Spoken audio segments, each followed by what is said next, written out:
사도행전 21장 1절부터 16절까지 본문을 통해 죽음을 두려워하지 않는 인생이라는 제목으로 하나님의 말씀을 증거하고자 합니다. 이상 사람들은 대부분 두려움을 가지고 살아갑니다. 염려와 걱정이 있습니다. 때로는 물질에 대한 걱정도 하고 때로는 건강에 대한 걱정도 합니다. 그러나 돈의 문제든 건강의 문제든 그것은 결국 인간이 유한한 존재라는 사실과 관련이 됩니다. 우리가 무한한 인생을 살 수 있지 않다는 겁니다. 우리가 영원토록 살 수 있는 존재가 아니라는, 우리가 죽을 수밖에 없는 존재라는 사실이 우리로 하여금 두렵게 합니다. 염려하게 합니다. 그래서 우리는 우리가 죽을 수밖에 없는 존재라는 사실을 감추기 위해서 돈을 더 많이 벌어보기도 하고 명예를 얻기도 하고 좋은 옷을 입기도 하고 우리가 겉모습을 예쁘게 꾸미기도 합니다. 그러나 우리의 마음의 중심에, 우리의 영혼의 중심에서 갖는 그 죽음을 두려워하는 이 마음은 떨쳐버릴 수가 없는 것입니다. 그런데 오늘 사도행전 21장 본문을 보면 그렇게 세상 사람들처럼 죽음을 두려워하지 않고 인생을 살아가는 한 사람의 이야기를 우리가 발견하게 됩니다.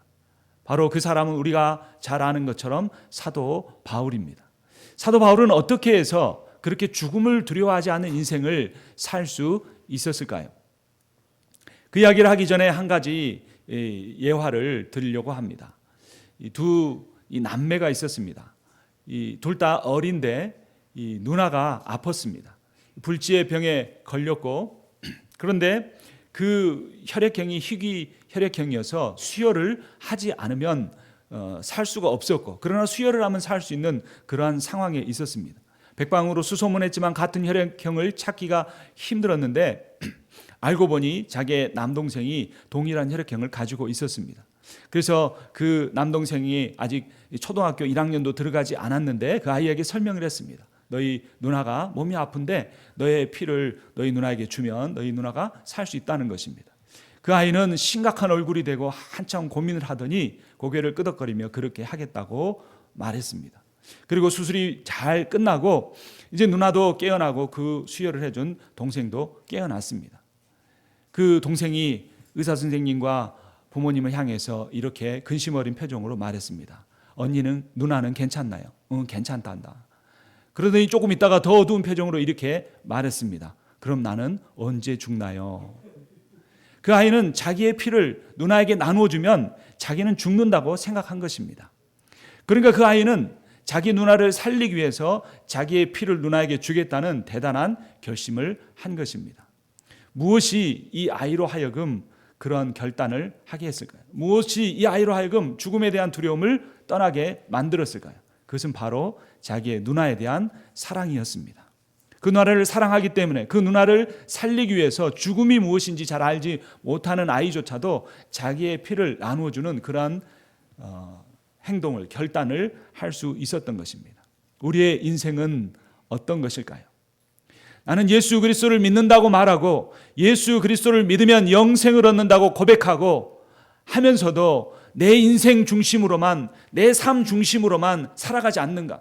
혹시 내가 이렇게 헌신했다가, 내가 어떻게 뭔가를 하나님 앞에 드렸다가, 내가 무엇인가 결단했다가 내 인생이 불안해지는 것은 아닐까? 내 인생에 큰 극복할 수 없는 어려움이 오는 것은 아닐까? 내가 죽게 되는 것은 아닐까? 그러한 염려 가운데, 연약한 믿음 가운데 살아가지 않느냐라는 것입니다. 다시 본문의 이야기로 돌아오면 사도 바울은 그런 인생을 살지 않았습니다. 그는 죽음을 두려워하지 않는 인생을 살았을 뿐만 아니라 그 동기가 바로 자기를 하나님의 복음을 전하는 사역자로 부르신 그 하나님의 은혜와 그 하나님의 사랑, 그리고 그 하나님의 은혜와 사랑으로 충만하다 보니 구원해야 될 많은 사람들에 대한 사랑이 그로 하여금 죽음을 두려워하지 않는 인생을 살게 만든 것입니다. 이제 그는 예루살렘으로 가면 그가 죽을 수도 있다는 그러한 사실을 알매도 불구하고 그곳을 향하여 나아갑니다. 본문을 보겠습니다. 1절입니다.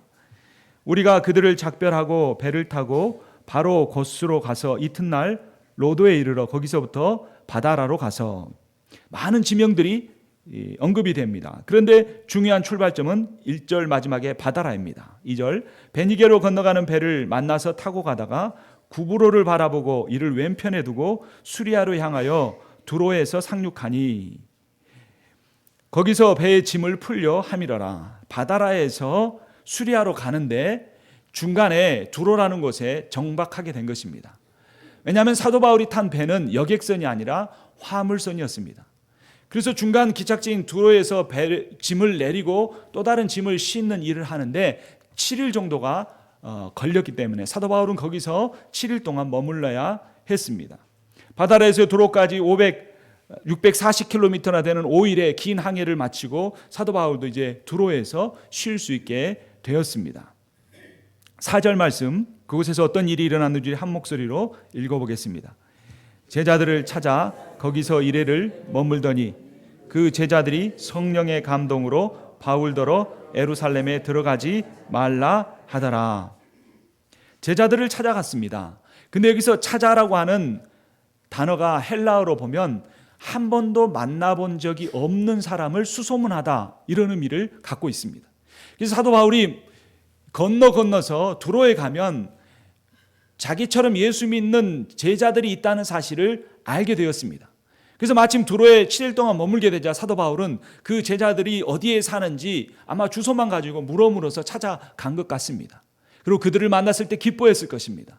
그리고 함께 기도했을 겁니다. 찬송하고 말씀을 나눴을 것입니다. 그런데 문제가 발생했습니다. 무슨 문제입니까? 처음 만난 그 제자들이 성령을 통하여 들은 소식을 가지고 있었고, 그 소식은 바로 사도 바울이 예루살렘에 가면 죽을 수도 있다는 그러한 사실이었습니다.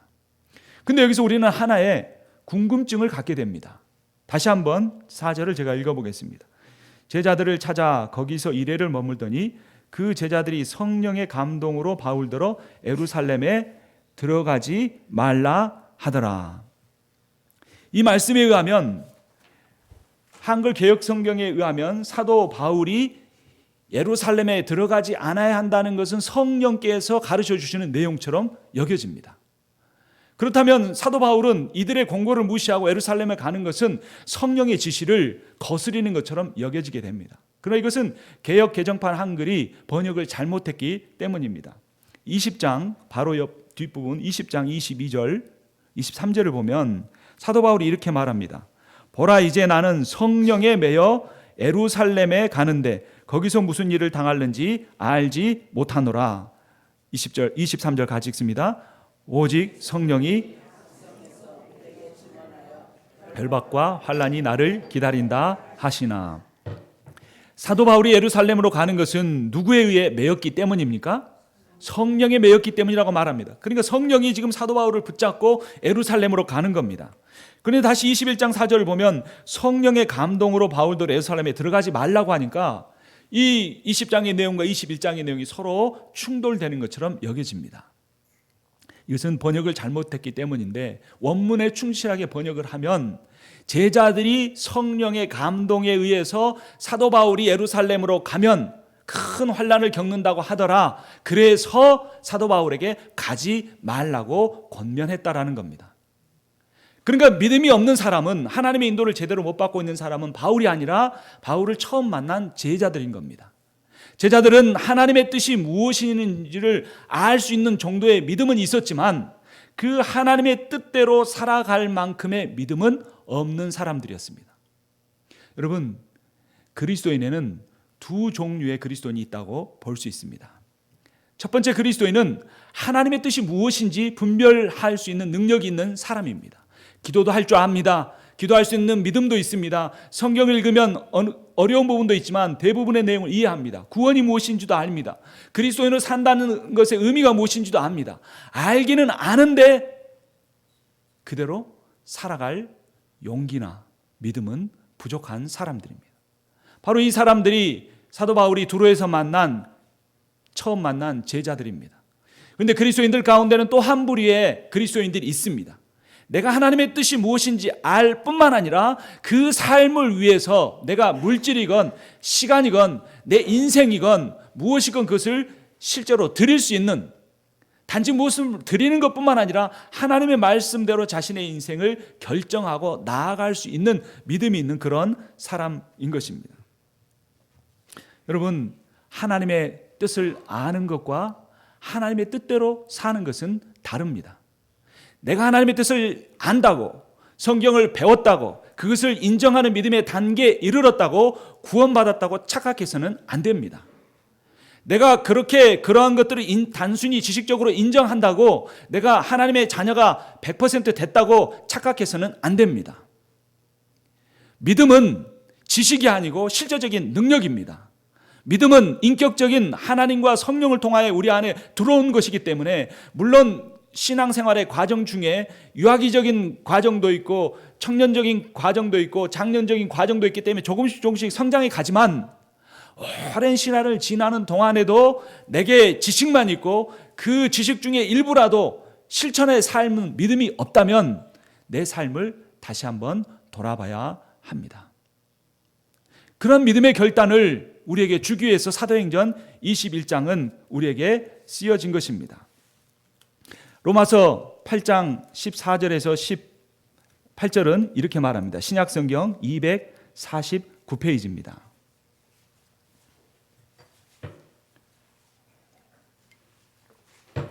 로마서 8장 14절을 보면 이렇게 말합니다.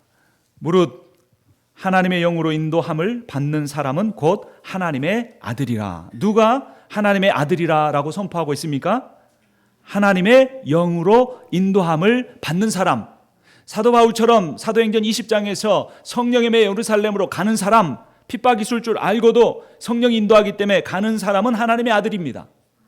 그런데 그 제자들처럼 성령이 가르쳐 주시고 보여주시는데도 자기가 깨달은 비밀 때문에 사도 바울에게 가지 말라고 억류하는 그러한 사람들은 이 말씀에만 근거하면 아직 하나님의 자녀로서 제대로 성장하지 못한 것입니다. 15절, 너희는 다시 무서워하는 종의 영을 받지 아니하고 양자의 영을 받았으므로 우리가 아빠 아버지라고 부르짖느니라. 우리는 종이 아닙니다. 양자가 됐습니다. 입양이 된 겁니다.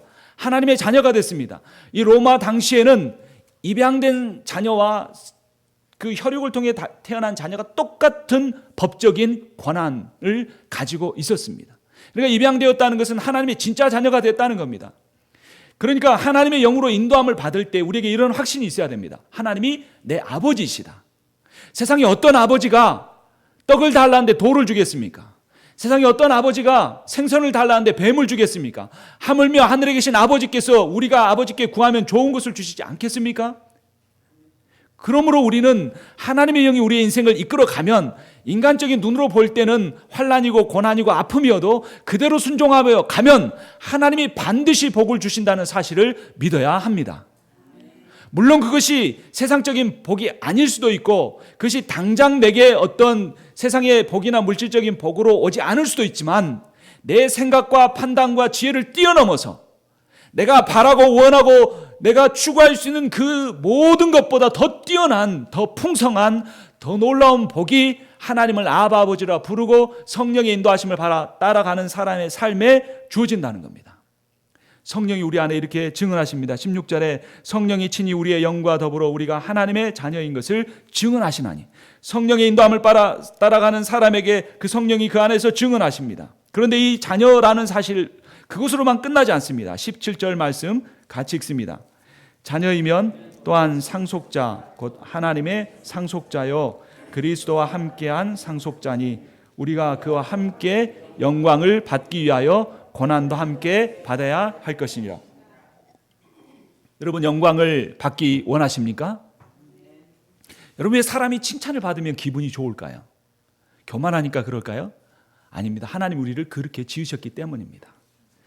하나님 우리를 짓자마자 칭찬하셨어요. 뭐라고 칭찬하셨습니까?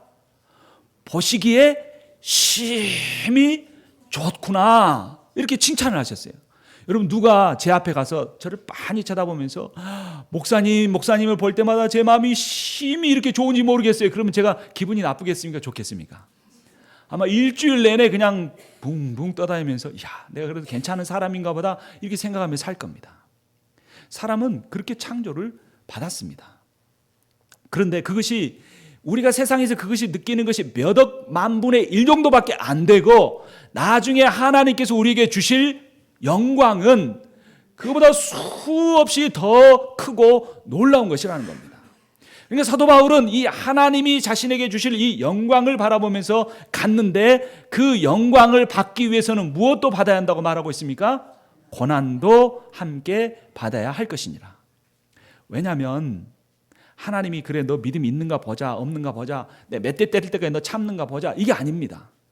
왜냐하면 이 세상은 하나님의 복음의 메시지와 반대로 가고 있기 때문에 죽음을 향하여 가고 멸망을 향하여 가고 서로 미워하고 다투는 그러한 그 갈등의 관계로 향하여 치닫고 경쟁하고 그런 속으로 가기 때문에 그 세상의 힘을 거슬려 가는 생명의 길로 가는 길이 잠깐 동안은 힘들다는 겁니다. 그것이 고난이라는 겁니다. 근데 사람의 눈에 보기에는 이것이 바보스럽고 연약해 보이고 어리석어 보이는데 이것이 진실된 영광, 변함이 없는 영광, 영원한 영광을 누리는 길이라는 겁니다. 그 다음 마지막 18절을 우리 함께 읽어보겠습니다. 생각하건대 현재 고난은 장차 우리에게 나타날 영광과 비교할 수 없도다. 여러분 이 말을 그대로 믿으면 여러분 그 초등학교 때 산수했잖아요. 수학했잖아요. 이 말을 그대로 수학 공식으로 대입하면 내 고난이 커지면 커질수록 뭐가 더 커지는 거예요? 더 영광이 커지는 거죠. 왜냐하면 내가 지금 당하는 고난을 5라고 하면 이 5보다도 네 영광은 비교할 수 없을 크다고 했으니까 내가 당하는 고난이 5가 아니고 10이면 내 영광은 어떻게 됐습니까? 5일 때 받을 영광보다 2배는 더 커지는 겁니다. 그러니까 사도 바울이 똑똑한 사람입니다. 사도 바울이 어리석은 사람이 아닙니다. 그리스도에는 두 종류의 사람이 있는데 하나님의 뜻을 아는 것만으로도 내가 괜찮은 신앙이냐 저 사람 이것도 모르고 저것도 몰라 라고 하는 것이 아니라 그 하나님의 뜻을 분별하는 데서 그치지 않고 행하는 사도 바울과 같은 사람이 지혜로운 사람입니다. 그는 하나님이 주실 놀라운 영광을 바라보면서 고난의 길을 가기 원했던 것입니다. 그런데 그렇다면 우리가 어떻게 해야 내가 하나님을 아는 것이 하나님의 뜻을 아는 그 삶이 거기서 그치지 않고 하나님의 뜻을 행하는 하나님의 뜻에 순종하는 삶을 살아가게 될까요? 5절 말씀 본문으로 돌아옵니다. 사도행전 21장 5절 말씀입니다. 제가 읽겠습니다. 이 여러 날을 지낸 후 우리가 떠나갈새 그들이 다 그 처자와 함께 성문 밖까지 전소하거늘 우리가 바닷가에서 무릎을 꿇어 무엇하고? 기도하고. 뭐 하면서 기도했습니까? 무릎을 꿇고 기도했습니다. 이 제자들이 왜 자기의 아내와 자녀들까지 다 데리고 왔을까요? 아마 성경에는 자세히 기록되지 않았지만 사도 바울의 팔을 붙잡고 눈물을 흘리면서 제발 가지 말라고 거기 가면 죽는다라고 하면서 사도 바울을 뜯어 말리기 위해서 온 가족이 함께 온 것 같습니다. 사도 바울의 눈에서도 눈물이 흘러내렸을 것입니다. 사도 바울도 인간이니 그 마음에 두려움도 있을 것이고 이들의 말이 혹시 진짜 하나님의 뜻이 아닐까라는 그러한 어떤 갈등도 있었을 것입니다. 그러나 사도 바울은 그 모든 인간적인 생각을 끊어내기 위해서 자신과 함께하는 선교팀과 함께 그 항구에 무릎을 꿇고 하나님 아버지 앞에 기도했습니다.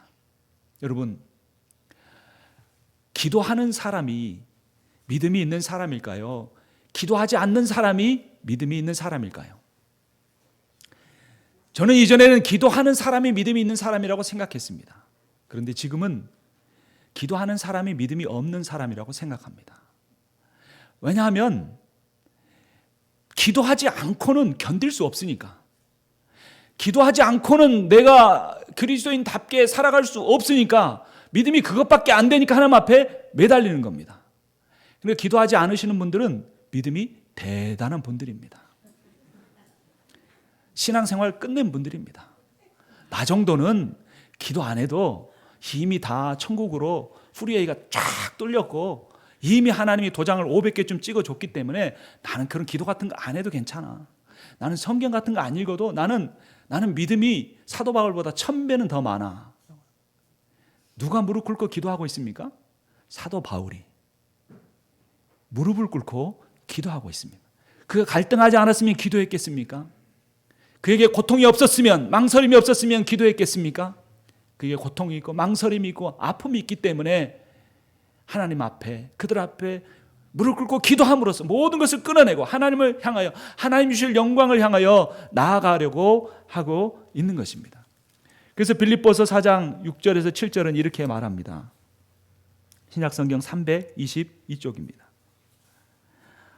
아무것도 염려하지 말고 다만 모든 일에 기도와 간구로 너희 구할 것을 감사함으로 하나님께 아뢰라. 그리하면 모든 지각에 뛰어난 하나님의 평강이 그리스도 예수 안에서 너희 마음과 생각을 지키시리라. 아멘. 여러분, 염려하지 말고 모든 일에 기도하라고 그랬으면 기도하지 않으면 우리 인생이 뭐에 사로잡힌다는 겁니까? 염려에 사로잡힌다는 겁니다. 걱정에 사로잡힌다는 겁니다. 나는 왜 이렇게 염려가 많을까? 내 지금 예배드리고 있는데 혹시 천장이 어제 비가 많이 왔는데 새지는 않을까? 집에 돌아가면 또 무슨 일은 벌어져 있지 않을까 하는 그러한 염려가 생기는 것, 그것은 당연하다는 겁니다. 뭐 하지 않으니까? 기도하지 않으니까. 그리고 기도하지 않으면서 염려하고 걱정하고 사는 사람은 그것을 메이크업하기 위해서 계속해서 그 인생에 뭔가를 채워 넣어야 하는 것입니다. 명예도 채워놓고 돈도 채워놓고 사람들의 인정도 채워놓는 그러한 삶을 살아가려고 하는데, 그러나 기도하는 사람은 특별한 일에만 아니라 모든 일에 나는 너무나 믿음이 연약해서 단 한 가지라도 구체적으로 기도하지 않으면 불안해서 못 살겠다. 그러니까 나는 모든 일에 기도하겠다라는 그러한 사람, 그렇게 기도하는 사람은 하나님이 어떻게 해주십니까? 그리하면 모든 지각에 뛰어난 하나님의 평강이 우리의 마음과 생각을 지켜주신다는 것입니다.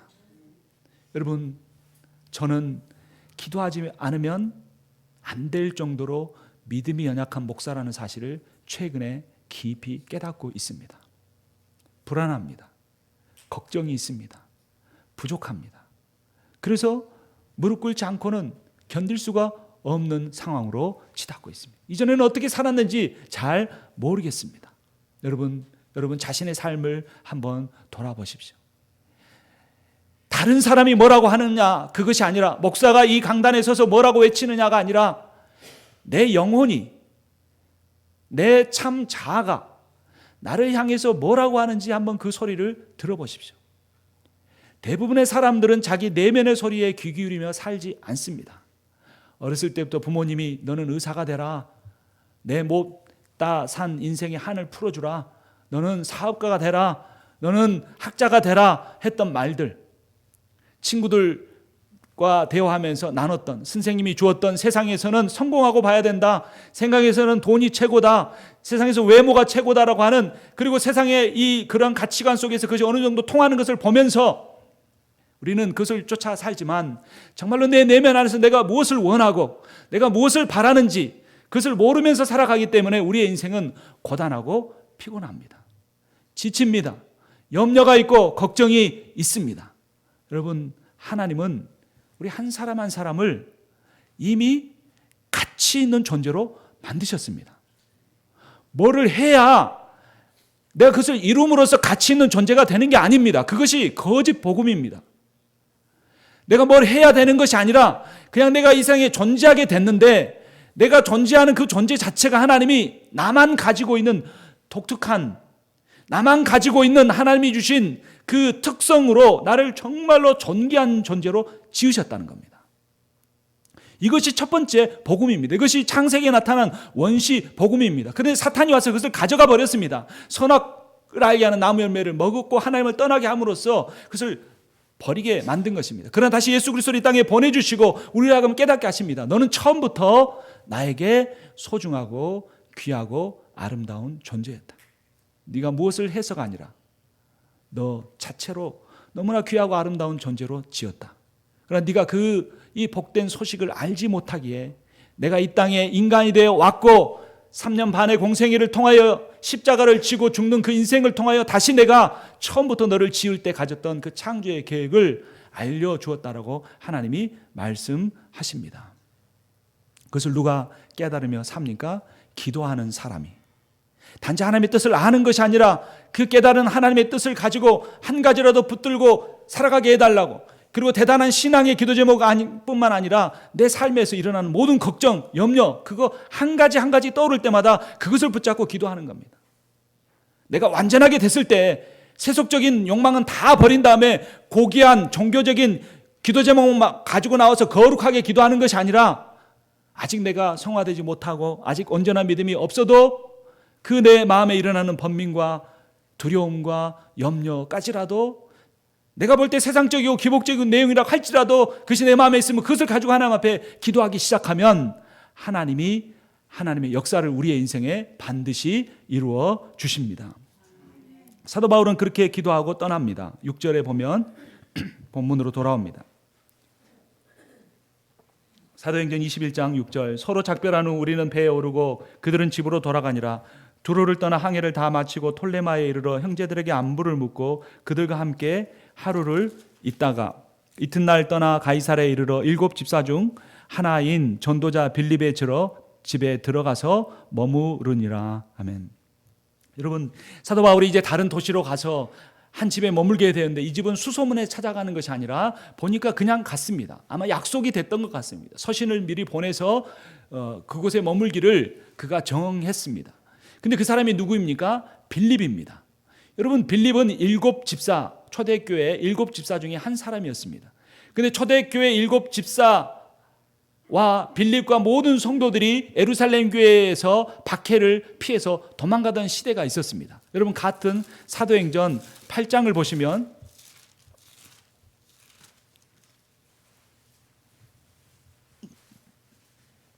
8장 1절부터 제가 봅니다. 사울은 그가 죽임 당함을 마땅히 여기더라. 스데반을 순교하게 만들었습니다. 그날 예루살렘에 있는 교회에 큰 박해가 있어 사도 외에는 다 유대와 사마리아 모든 땅으로 흩어지니라. 경건한 사람들이 스데반을 장사하고 위하여 크게 울더라. 사울이 교회를 잔멸할새 각 집에 들어가 남녀를 끌어다가 옥에 넘기니라. 그 흩어진 사람들이 두루 다니며 복음을 전할새 빌립이 사마리아 성에 내려가 그리스도를 백성에게 전파하니. 빌립이 누구 때문에 예루살렘을 떠나서 사마리아에 가서 에디오피아 내시에게 복음을 증거했습니까? 사도 바울 때문이었습니다. 그가 사울이던 시대에 초대교회를 핍박하던 때에 그 빌립은 그의 핍박을 피해서 사마리아에 가서 복음을 전하고 이제 다시 가이사랴에 와서 그곳에서 복음을 전하며 20년 동안 살아오고 있었던 것입니다. 근데 아마도 몇 달 전 편지가 왔을 것입니다. 사도 바울로부터 편지가 왔습니다. 그 예수 믿고 다메섹으로 가는 길에서 변화됐다는 일은 알고 있었지만 자기에게 왜 편지를 보냈을까? 내가 이제 예루살렘으로 가려고 하는데 당신의 집에서 머물기를 원합니다. 근데 이 바울이 누구입니까? 사울이던 때에 초대교회를 핍박하고 자기를 예루살렘에 쫓겨나게 만들었던 사람인 것입니다.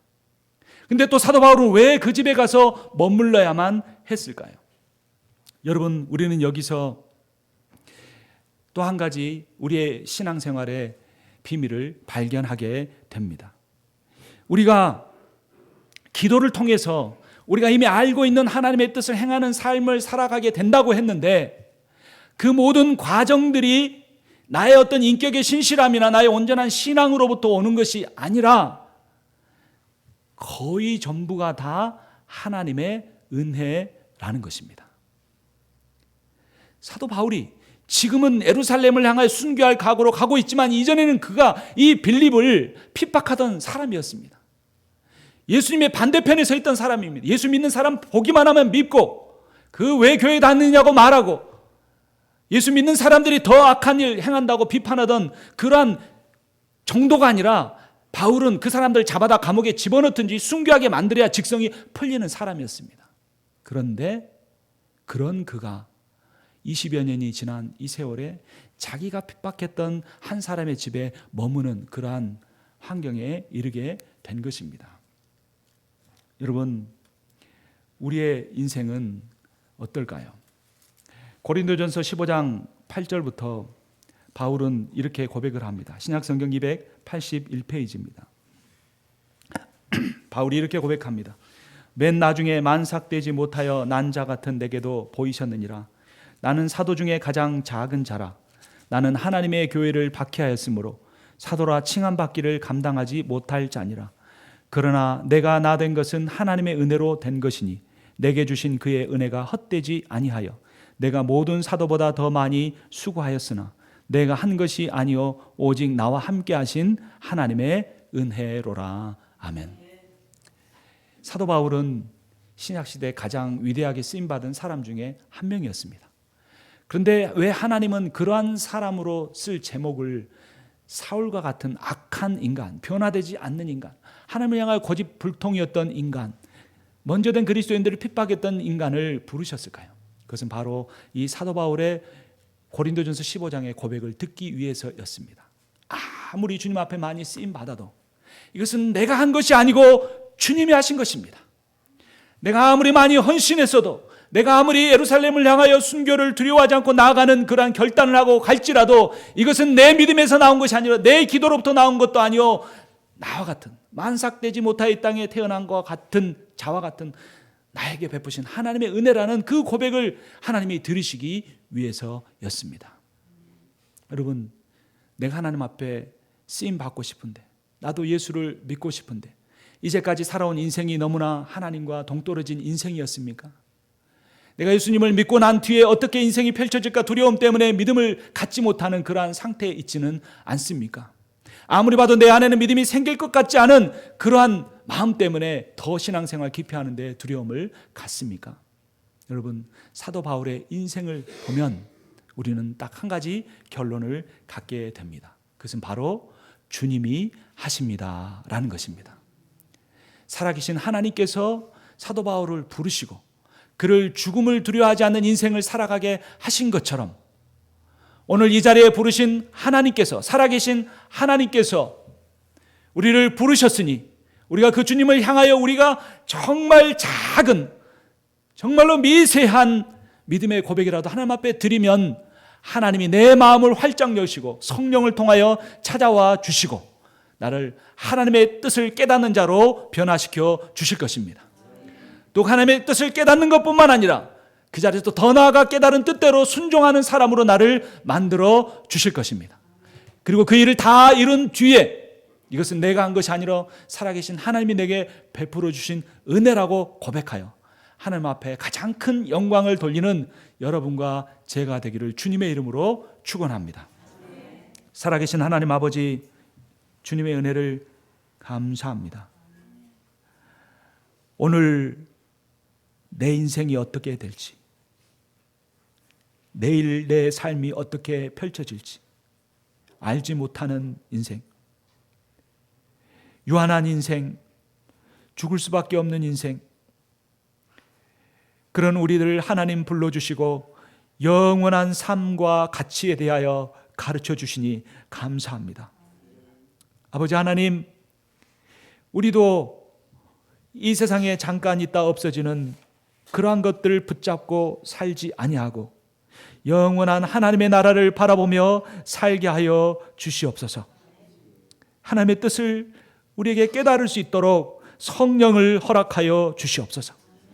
또 하나님의 뜻을 아는 것과 그대로 살아가는 것은 다르다고 말씀하여 주셨사오니 내가 깨달은 말씀대로 살 수 있도록 사도 바울처럼 무릎 꿇고 기도하게 하여 주시옵소서. 그러나 이 모든 과정, 우리의 믿음이나 우리의 인격이나 결단으로 이루어질 수 있는 일이 아니고 살아계신 하나님의 은혜로만 이루어질 수 있음을 우리가 보았사오니 주여 우리에게 은혜를 베풀어 주시옵소서. 우리의 결단 가운데 하나님 함께하여 주시고 은혜 베풀어 주셔서 오직 우리의 인생이 어떠한 모습으로 살아가든 어디에 살아가든 하나님의 영광 드리는 삶 되게 역사하여 주시옵소서. 주님께서 우리에게 그러한 인생 살게 하여 주실 것을 믿사오며 우리 주 예수 그리스도의 이름으로 기도합니다. 아멘.